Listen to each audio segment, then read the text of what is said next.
Hey, this is Rex from Pantera and Kill Devil Hill. I want you to go check out Official Truth 101 Proof, My Story of Pantera, in bookstores now. Check it out, man.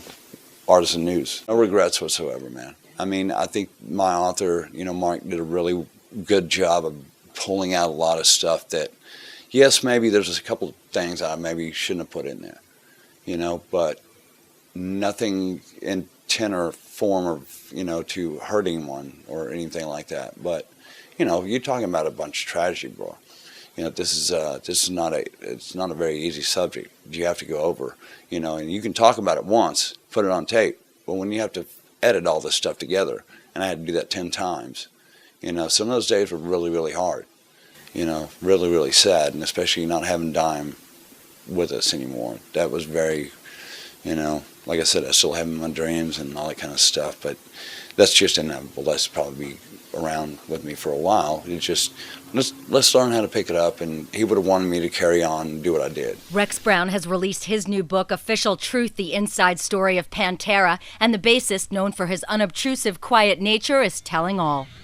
Brown was the middle ground between drummer Vinnie Paul, late guitarist Dimebag Darrell, better known as the Abbott Brothers, and vocalist Phil Anselmo.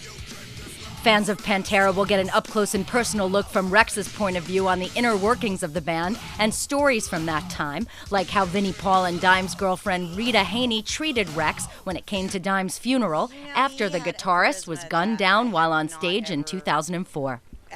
No, it's one of those kind of things where, some days are diamonds and some days are rocks, buddy, and that's just the kind of way I put my pants on and my boots on, just like everybody else does. I didn't, as private as I want to be, especially with young children, I didn't want to be out there so much in the public eye because I never wanted to do it in the first place, but I just never said anything about it in the press. So this is my way of maybe, getting to share my story of the way I looked at it and the way I saw it. Rex was frank about the band's drug and alcohol addictions, including his own. I got to look myself in the mirror and say, okay, you were a raging alcoholic, Yeah, you could have done a lot better also. We just never did drugs. I was scared of taking aspirin back then, so, and then eventually, my stomach started flaring up and I wanted to know why. Go to the doctor and go, Doc, why am I feeling this way? He goes, Rex, you got to stop drinking. I said, I hadn't drank and had a beer in a year, and so they started doing all these tests, and they found out I had pancreatitis, and it took me about 2 years to get after everything that happened to Dime. Then here comes this illness that I have, and I've lost a lot of weight, but I don't, I'm just not one of those guys that paints my beard up, and, I'm just all natural.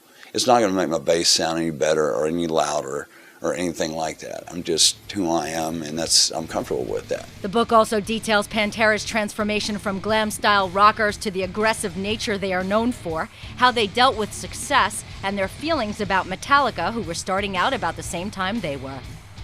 He also shares touring stories and antics with Ozzy and his bathrobe, Pete Steele of Typo Negative, and working with Jerry Cantrell at the height of his addiction. We'll have more from Rex in the coming days and weeks.